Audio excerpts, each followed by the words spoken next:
네, 오늘은 2026년 3월 1일입니다. 사순절 둘째 주일이기도 하고 3.1절 기념주일입니다. 새날교회 증언 말씀 나눕니다. 제목은 세상 죄를 지고입니다. 성서 말씀 사무엘하 12장 1절부터 13절, 사도행전 3장 11절에서 21절, 요한복음 18장 12절에서 27절 말씀입니다. 이 중에 일부 제가 발췌해서 읽고 증언 말씀 나눕니다. 사무엘하 12장 7절부터 10절입니다. 나단이 다윗에게 말하였다. 임금님이 바로 그 사람입니다. 주 이스라엘의 하나님이 이렇게 말씀하십니다.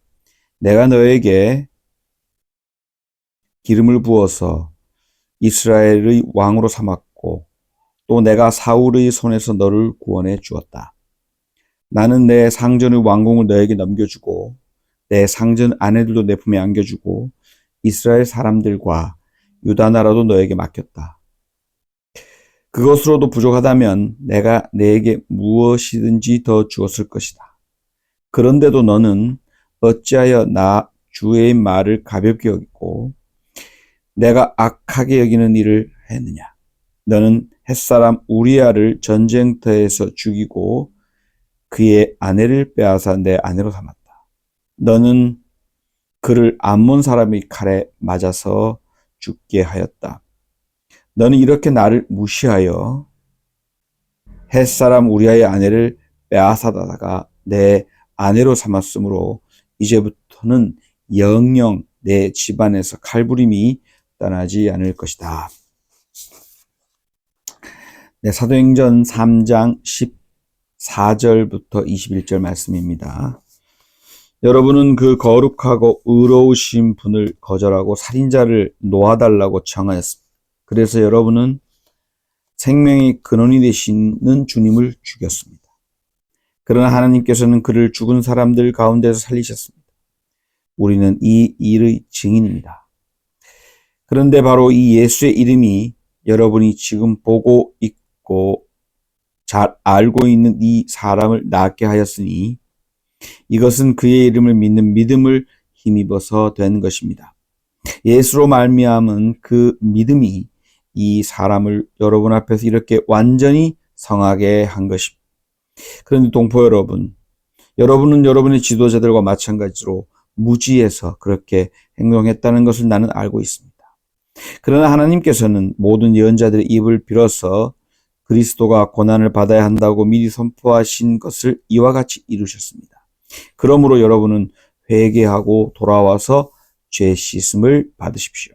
그러면 주님께로부터 편히 쉴 때가 올 것이며 주님께서는 여러분을 위해서 미리 정하신 그리스도이신 예수를 보내실 것입니다.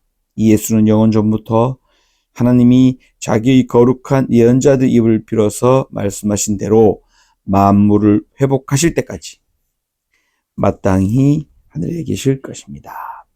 네, 요한복음 18장 19절부터 읽겠습니다. 대제사장은 예수께 그의 제자들과 그의 가르침에 관해서 물었다. 예수께서는 대답하셨다. 나는 드러내놓고 세상에 말하였소. 나는 언제나 모든 유대 사람이 모이는 회당과 성전에서 가르쳤으며 아무것도 숨어서 말한 것이 없소. 그런데 어찌하여 나에게 묻소? 내가 무슨 말을 하였는지 들은 사람들에게 물어보시오. 내가 말한 것을 그들이 알고 있습니다. 예수께서 이렇게 말씀하시니 한 경비병 한 사람이 곁에 서 있다가 대제사장이 그게 무슨 대답이냐 하면 손바닥으로 예수를 때렸다. 예수께서는 그 사람에게 말씀하셨다. 내가 한 말에 잘못이 있으면 잘못되었다는 증거를 대시오. 그러나 내가 한 말이 옳다면 어찌 나를 때리시오. 안나스는 예수를 묶은 그대로 대제사장 가야바에게로 보냈다. 시몬 베드로는 서서 불을 쬐고 있었다. 사람들이 그에게 물었다. 당신도 그의 제자 가운데 한 사람이죠? 베드로가 부인하며 나는 아니요 하고 말하였다. 베드로에게 귀를 잘린 사람이 친척으로서 대제사장의 종 가운데 한 사람이 베드로에게 말했다. 당신이 동산에서 그와 함께 있는 것을 내가 보았는데 그러시오. 베드로가 다시 부인하였다. 그러자 곧 닭이 울었다. 이것은 주님의 말씀입니다. 증언 제목 세상죄를 지고입니다. 어젯밤 미국과 이스라엘이 이란을 침공했습니다. 그리고 이란은 보복 삼아서 그 아랍에 있는 모든 미군 기지를 공격했다. 이런 보도가 나왔습니다. 사실 성서 말씀을 읽으면서 트럼프, 네타냐후를 보면서 오늘 나단 선지자가 비판하는 다윗 같다. 그런 생각이 들었습니다. 자기가 가지고 있는 것이 있는데 더 가지고 싶어서 자기 것에 만족하지 못하고 더 많이 가지고 싶어서 넘지 말아야 될 선을 넘는 거죠. 그런 의미에서 당시에 당한 다윗에게 당한 두 사람이 있죠. 우리야 남편이었고 그의 아내 바세바.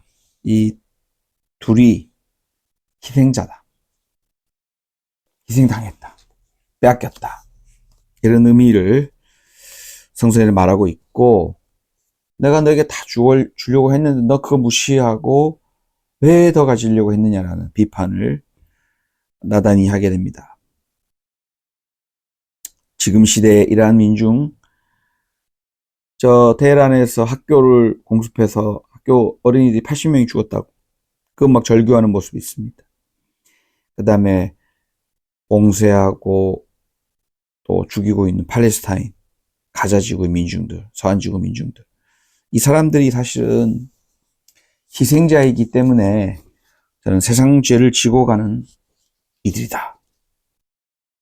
이 힘 우선 세계, 전쟁을 통해서 무력으로 세계를 지배하는 다른 나라 막 함부로 침공하는 거 보면서 이 박스 로마나 그런 시대를 꿈꾸는 거 아닌가 그런 생각이 듭니다.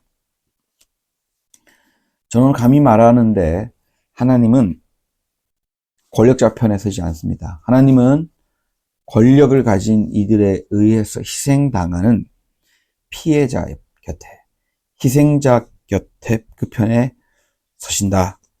라는 것을 저는 분명히 하고 싶습니다. 우리아와 그의 아내, 두려움 속에 떨고 있는 제자들, 십자가를 향해 가고 있는 뺨을 맞고 묶이고 있는 그 예수, 그리고 전쟁에서 죽임당하는 민중, 경쟁에서 희생당하는 민중, 불의한 폭력과 국가폭력과 국가의 부재에 의해서 희생당하는 민중, 또는 좀 과하지만 공포의 체제 속에서 생존 전략을 찾았던, 그래서 거짓말했던, 부인했던 베드로까지. 저는 이 안타까운 이들의 편에 하나님께서 분명히 서신다 라고 하는 사실을 믿습니다. 그런 의미에서 권력자가 세상을 구하는 것이 아니라 권력에 피해당하는 이들이 세상을 구하기 때문에 그들이 세상 죄를 지고 가지만 결국 그들이 세상을 구원한다 라고 할 수 있을 것 같습니다. 그들의 눈물, 그들의 고통과 울부짖음, 그들의 희생을 통해서 세상의 이 악의 본질이 막 드러나는 거죠. 세상의 불편한 진실들이 막 드러나는 거죠. 그들의 희생이 닿았기 때문에 권력자의 욕망이 막 드러나는 겁니다. 하나님께서는, 만물을 회복시키는 하나님께서는 이 눈물과 희생과 고통을 영원히 두지 않으시고 그들의 눈물을, 그들의 고통을 없애주실 것이고 그들의 울부짖음을 들을 것이고 그들을 통해서 세상을 구원해 주시고 그들을 다시 회복시키고 그들을 부활시켜 주실 거라는 사실을 저는 믿습니다. 죽은 자가 산 자를 구원하였다. 것처럼 우리가 기억하고 행동할 때 세상은 구원에 가까이 이를 수 있다. 라는 사실을 믿고 이 전쟁의 시대, 이 불의한 시대, 이때 세상 죄를 지고 가는 이들 곁에 연대하면서 하나님의 구원의 어떤 섭리를 기대하면서 나아갈 수 있는 저와 여러분 될 수 있기를 간절히 축복하며 빕니다.